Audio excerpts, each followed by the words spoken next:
Circular photo frame college को बनाने के लिए सबसे पहले हम कैनवा को ओपन कर लेंगे। अगर आपके पास कैनवा प्रो सब्सक्रिप्शन नहीं है तो डोंट वरी, आप कैनवा प्रो 1 मंथ के लिए फ्री भी यूज कर सकते हैं। कैनवा में एक न्यू प्रोजेक्ट ओपन कर लेंगे। मैं यहाँ इंस्टाग्राम पोस्ट सिलेक्ट कर रहा हूँ। अब हम एलिमेंट्स पर क्लिक करके इस पेज को थोड़ा सा नीचे स्क्रॉल करेंगे और यहाँ से फ्रेम्स को सिलेक्ट कर लेंगे। फिर यहाँ बेसिक शेप से सी ऑल पर क्लिक करेंगे। अब हम इस फ्रेम्स के पेज को थोड़ा सा नीचे स्क्रॉल करेंगे और यहाँ से मैं ये फ्रेम इस पेज में ऐड कर लूंगा। इसके साइज को थोड़ा सा ऊपर से इंक्रीज करके फिर इसकी विड्थ को मैं यहाँ तक रिड्यूस कर लूंगा और इसके साइज को भी हमने यहाँ तक रिड्यूस करके इसको उठाकर यहाँ रख देंगे।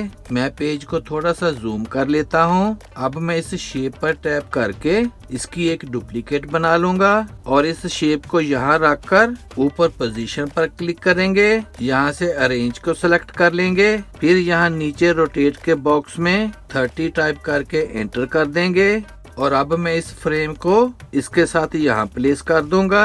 अब हम इस फ्रेम पर टैप करके इसकी एक डुप्लीकेट बना लेंगे। फिर रोटेट के बॉक्स में 60 टाइप करके एंटर कर देंगे और इसको उठाकर मैं यहाँ सेट कर दूंगा।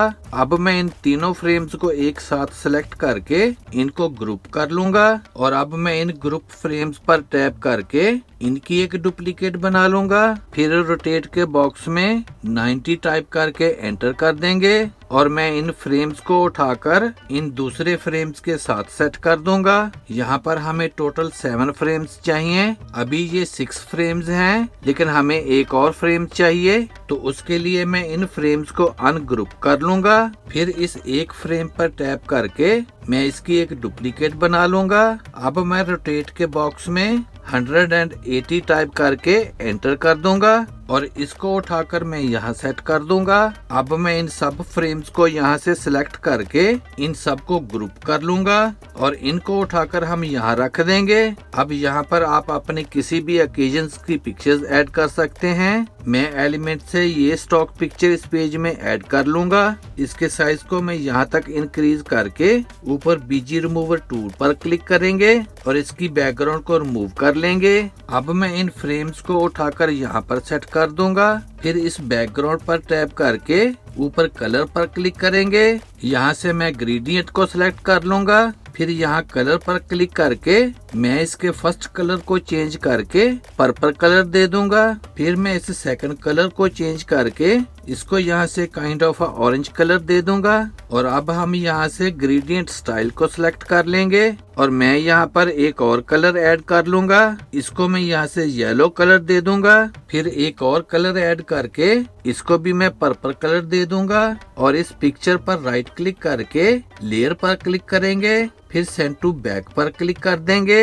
अब मैं इस पिक्चर की एक डुप्लीकेट बनाकर इसको उठाकर पीछे वाली पिक्चर के एग्जैक्टली ऊपर रख दूंगा और नीचे से इस पिक्चर को यहाँ तक क्रॉप कर लेना है और दोनों साइड से भी इसको यहाँ तक क्रॉप कर लेंगे। अब इन दूसरे फ्रेम्स में आप अपनी किसी भी ओकेजन्स की पिक्चर्स ऐड कर सकते हैं। मैं यहाँ से ये स्टॉक पिक्चर एक एक करके इन सब फ्रेम्स में ऐड कर लूंगा। जब ये सब पिक्चर्स इन फ्रेम्स में ऐड हो जाएं, तो ऊपर पोजीशन पर क्लिक करेंगे। फिर लेयर पर क्लिक करना है और यहाँ लेयर से इन ग्रुप वाले फ्रेम्स को सिलेक्ट करके ऊपर से स्ट्रोक स्टाइल पर क्लिक करेंगे और यहाँ से स्ट्रोक वेट को थोड़ा सा इंक्रीज कर लेंगे। फिर स्ट्रोक कलर पर क्लिक करके मैं यहाँ से इसको व्हाइट कलर दे दूंगा and then we have it. Here is the final result. Video अच्छी लगे तो सब्सक्राइब करें मेरे इस चैनल को और वीडियो को ज्यादा से ज्यादा शेयर कर दें। See you in the next video.